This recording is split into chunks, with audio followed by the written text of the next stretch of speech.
Kena amalkan doa-doa ini tuan-tuan perempuan. Dan ditambah solat yang khusyuk itu akan menambah cahaya dalam hati. Cahaya dalam hati ini an-nuru lahul kashfu. Kaedahnya cahaya itu tugasnya menampakkan. Tuan-tuan percayalah, orang yang khusyuk dalam solat seolah-olah Allah akan nanti menambahkan lagi cahaya di dalam hatinya, maka makin nampaklah dia tuan-tuan perempuan muslimin muslimat rahimakumullah, semakin warak dia, tak payah dibuat-buat benda ni pun. Dia akan jadi orang yang warak. Sama ada dia akan jadi warak hukum ataupun warak yang katakan warak khusus dalam ilmu tasawuf. Warak hukum ni warak yang jenis tak nak campur makan halal haram, syubah-syubah dia tak mau. Dia tak mau. Pergi tempat-tempat maksiat tak mau. Tempat-tempat maksiat, tempat-tempat yang boleh hilangkan fokus aku pada Allah, aku tak mau. Itu orang warak hukum. Baru warak hukum. Yang warak khusus ni, kerja dia nak Allah saja. Hang sembanglah kat mana pun, pergi kedai kopi, Allah tak tinggal. Pergi memancing, cerita Allah. Pergi tang mana, Allah tak tinggal. Yang ni kita mau. Tak terpisah walau sesaat pun dengan Allah, Allah, Allah. Cakap dia, perbuatan dia, akhlak dia mencerminkan kepribadian Rasulullah, yakni messenger of Allah, pesuruh Allah, nampak pada dia. Tuan-tuan, perempuan, siapa pergi Madinah, ada nampak pangkin Ashabus Sufah, golongan Sufah. Ada pangkin Sufah di belakang itu, belakang makam Rasulullah SAW, dekat rumah dapur Aisyah tu, ada pangkin Sufah. Para mutawif akan tunjuk, di sini tempat para sufi duduk, orang-orang Sufah. Abu Hurairah duduk di situ antaranya. Dan banyak sahabat lain. Tuan-tuan, mereka ini ada juga dikabarkan Nabi yang panggil orang-orang yang juga yang miskin-miskin, datanglah kalian, duduklah di sufah ini. Ramainya ahli sufah tuan-tuan, sampai diabadikan pangkin tu sekarang di sana. Jadi siapa-siapa nak solat dalam rumah Masjid Nabawi ni, jangan lupa sesekali duduklah dekat pangkin sufah ni. Tempat sufah ni maksud saya apa? Dan ingat tuan-tuan, ahli sufah ini yang duduk di situ bukan hanya golongan orang miskin. Rupa-rupanya ada golongan hartawan yang telah meletakkan diri dia duduk di tempat sufah ini. Kerana apa? Walaupun dia kaya, tetapi dia meletakkan dirinya bersama orang-orang marhai, orang-orang yang tidak punya apa-apa harta, tetapi mereka nakkan Allah sahaja. Orang kaya turun padang, pergi ke ahli sufah, ke pangkin itu, sama-sama mereka duduk berqiyam, duduk di sana bersama ahli sufah. Maknanya apa? Ada orang kaya yang kadang-kadang kekayaan itu hanya terletak di tangan dia saja, bukan dekat hati dia.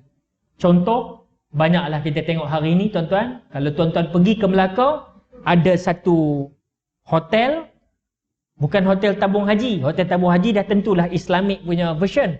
Tapi saya pergi ke Melaka baru ni, ceramah khusus umrah apa semua, saya tengok ada satu hotel, Hotel Muzaffar. Tuan-tuan masuk, tuan-tuan tengok punya tinggi punya tiang, Masya Allah. Tetapi dengan khat, tulisan Subhanallah. Lepas tu masuk-masuk dia punya entrance tu penuh dengan Quran, tuan-tuan perempuan.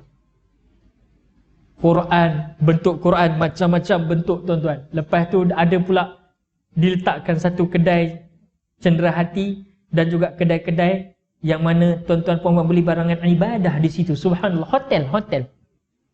Jarang orang fikir nak buat hotel lagu tu tuan-tuan perempuan. Tanya, pergi tengok masuk tu pula, Masya Allah, penuh dengan, maknanya kita akan menggambarkan kebesaran Allah. Masuk pula bilik hotel dia, sama macam hotel 5 star, tapi kita ada rasa macam this is a Muslim hotel concept. Ini kita nak banyak kan? Rupa-rupanya yang buat hotel ni adalah seorang datuk di Pulau Pinang, namanya Datuk Muzaffar. Datuk Muzaffar ni rupanya yang kilang pencetakan Al-Quran dalam negara kita. Patutlah orang yang berdamping dengan Quran bukan berdamping dengan ku, wahai si Mambang. Kalau berdamping dia dengan Quran, akhirnya apa harta yang dia ada pun dicurahkan kembali balik kepada Allah. Yang ini kita mau. Subhanallah, Ma'asyarul muslimin muslimat rahimakumullah.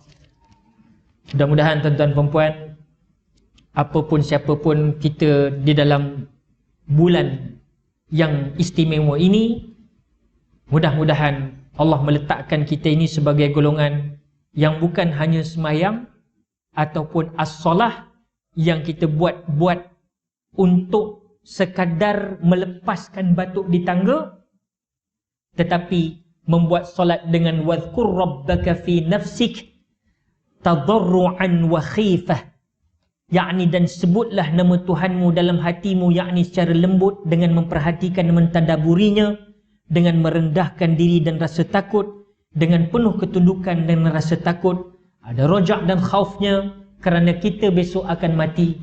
Bila kita mati, kita akan mati atas kefahaman kita. Kita akan mati ikut kefahaman masing-masing. Orang Islam, tapi dia ada faham lagu mana. Kefahaman itulah yang kita akan melihat. Allah akan mempersoalkan. Yang ini kita takut tuan-tuan dan puan. Sebab itu disebutkan, ya ayyuhalladzina amanu. A'udzubillahi minasyaitonirrajim. Ya ayyuhalladzina amanu taqullaha haqqa tuqatih wa la tamutunna illa wa antum muslimun. Di mimbar khutbah inilah tiap-tiap hari Jumaat dilaungkan ayat ini, wahai orang-orang yang beriman, bertakwalah kepada Allah sebenar-benar takwa kepadanya, dan janganlah sekali-kali kamu mati melainkan dalam keadaan beragama Islam. Allah dah endorse sendiri melalui Nabi, hang jangan mati melainkan dalam keadaan beragama Islam. So ikutlah atas fahaman apa kita mati, semuanya akan dipertanggungjawabkan atas ilmu dan kefahamannya. Sebab itu kita tidak mau disesatkan daripada agama Allah Subhanahu wa taala ini. Mudah-mudahan Allah Subhanahu wa taala mendidik kita menjadi golongan orang yang sabar, sebagaimana wasta'inu bis-sabri was-salah wa innaha lakabiratun illa 'alal khashi'in. Jadikanlah sabar dan solat sebagai penolongmu, dan sesungguhnya demikian itu sungguh berat kecuali bagi orang-orang yang khusyuk. Orang-orang yang khusyuk tadi maknanya tuan-tuan dan puan, kalau kita tak boleh khusyuk, kalau kita jenis berat, jenis susah, jenis payah nak dirikan solat, maknanya apa? Kita ini adalah golongan yang jenis tidak khusyuk. Senang sangat-sangat.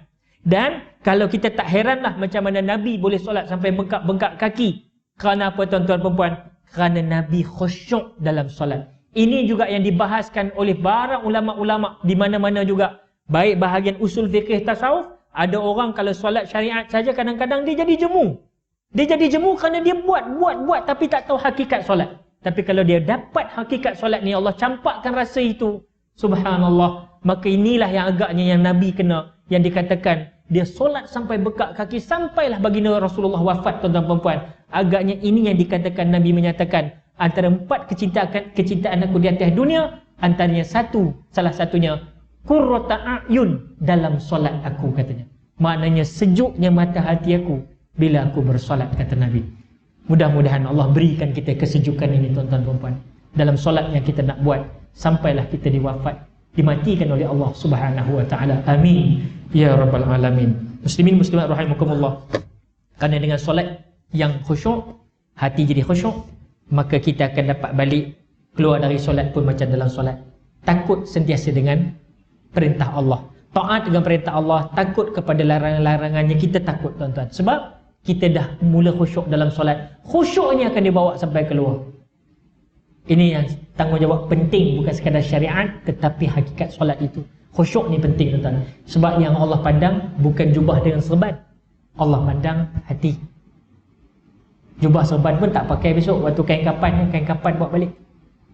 Hati yang sejahtera. Ya ayyatuhan nafsul mutmainnah irji'i ila rabbiki radiyatan mardiyah fadkhuli fi ibadi wadkhuli jannati. Hati yang sejahtera, qalbin salim. Ini yang kita nak bawa pulang tuan-tuan.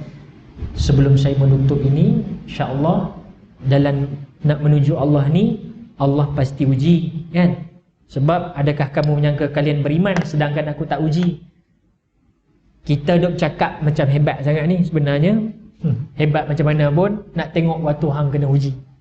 Hang kena uji, tahan maki tak? Kita bawa jalan betul dah ni, hang tahan nak maki. Macam filem Piramli dah sebut lama lah, nak masuk nak minta kerja kan, nak masuk minta kerja, tengok ciri-ciri. Berat 3 kilo, macam daging lah kata Brandon, macam daging lah dia. Lepas tu syarat-syarat tahan maki. Baik, filem piramida abang dah. Kita ni nak buat jalan Allah ni kena tahan benda-benda tu. Sebab annas aduwu bima jahil, manusia jadi musuh dengan apa dia tak tahu. Yang tahu pasti tak berbeza dengan yang tak tahu. Jadi dia akan bermusuh. So di situ perlu kesabaran. Sabar. Sebab itu tadi perintah Allah, selesaikan masalah kita dengan solat dan sabar.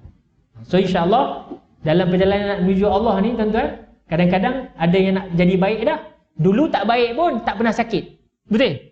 Dulu sikit punya ha kat ipoh, kat tepin, elok sakit tak ada apa tak ada.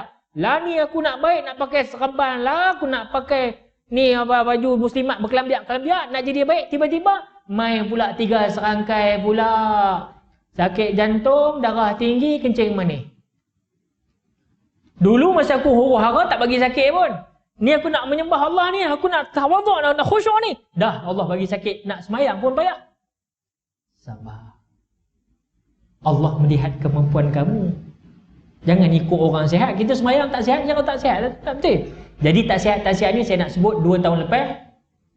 Kita sendiri pernah tak sihat. Ustaz-ustaz pun banyaklah tak sihat. Bukan saya seorang, ramai memang kena tak sihat ni pun.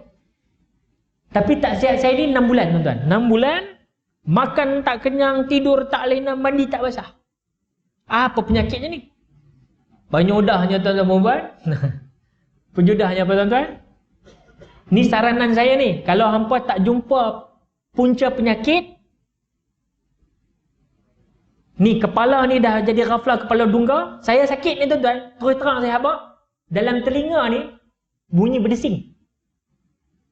Wallahi dalam masjid ni. Dalam telinga ni bunyi berdesing. Hampa berdesing tak telinga? Pernah tak berdesing? Pernah kan? Tapi berapa minit je? Kan? Habis-habis kita kata zakarullah man zakarani bi khair. Kita cium Allahumma salli ala sayyidina Muhammad, kita tutup. Tu kaedah dia. Kita letak hilang. Saya ni berdesing 6 bulan. Apa bayang tengok kifarah aku macam mana? Agaknya dulu aku merok pun. Jeng. Ni sound system masuk dah. Sekarang aku bagi. Tapi dulu dia tak bagi tau. Masa aku duk mengaji rock dulu, dia tak bagi. Bila kita bagi dakwah ni, time tu dia datang ujian tu. Berdesing ni, ceramah kena jalan. Macam mana nak ejah ceramah, kepala ni aku rasa nak hantuk kepala aku ke dinding je. Sekejap lagi orang kata aku gila. Memang dia akan nak pergi ke arah gila lah. Sebab ramai itu. Ramai yang akan hantuk kepala ke dinding. Ada orang terjun daripada bangunan tuan-tuan. Syekh, penyakit macam ni.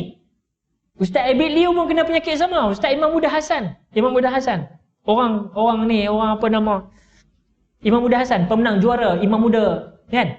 Pun kena penyakit sama dengan mana? Ada lagi teruk, bunyi katak pun ada. Dalam telinga. Tak hilang-hilang tu. Takkan nak katuk-katak dalam telinga hang. Ni ujian tuan-tuan. Ujian. Dan anda pernah kena tuan-tuan. Bila dia orang kata Raja Namrud laknatullahi alaih mati kena katuk disebabkan bunyi berdesing dalam kepala dia, agaknya itulah yang Raja Namrud kena agaknya. Dia tak tahan, dia katuk sampai mati. Dia katuk diri mati. Pasal berdesing. Katanya binatang masuk dalam telinga. Tapi yang ana kena ni, dan juga mungkin ada murabi lain juga, ustaz-ustaz pun ada kena, dia bunyi berdesing. Tak hilang tuan-tuan. Dalam solat pun sama. Tak hilang. Jadi, ubat dia apa? Kod-kod lah tuan-tuan. Ini kita ambil ibrah, ambil iktibar kan? Kongsi. Kalau tuan-tuan jumpa penyakit yang satu penyakit, kita tak tahu nak dapat detect. Saya jumpa doktor, doktor kata apa? Tak apa ustaz. Boleh selamat ustaz. Nak buat macam mana? Kita potong satu urat. Potong apa? Urat tu lah, urat yang dalam telinga tu. Lepas tu jadi apa? Tapi ustaz pekak semua hidup lah. Tu dia lah, mana lah. Doktor dia pun satu hair juga. Dia kira nak potong aja. Kan? Aku berdengung, bukannya tak dengar. Tak apa ustaz. Ustaz nak hilangkan dengung tu senang. Ustaz potong je urat yang dengar tu. Maknanya ustaz takkan dengar lagi lah. Senang cerita banyak. Bunyi teknologi macam tu je bunyi dia. Kaedah kedoktoran dia kata potong tu hilang habis. Memang hilang lah dengan telinga aku. Tak dengar. Pun satu hal juga. Lah tuan-tuan. Allah atur jalan kita pergi ke mana tuan-tuan? Doktor sudah, ni sudah, semua sudah. Apa satu lagi? Masuk rumah Allah. di rumah Allah. Duduk dalam masjid, duduk dalam rumah Allah, semayang sunat, taubat. Balik cerita solat tadi, balik cerita solat tu, ubat tu. Solat, ikhlaskan diri, orang tak tahu pun tak apa, kita pergi diam-diam solat. Taubat banyak-banyak, minta hajat pada Allah banyak-banyak. Jumpa orang alim, jumpa orang-orang bersih, minta doakan kita. Ni budak-budak ni bersih ni. Budak-budak yang bilang okay, balik ni bersih. Kita duk sibuk kata depa ni kotor. Depa tu bersih, tak ada dosa lagi. Nak doakan pak cik sama anak nak.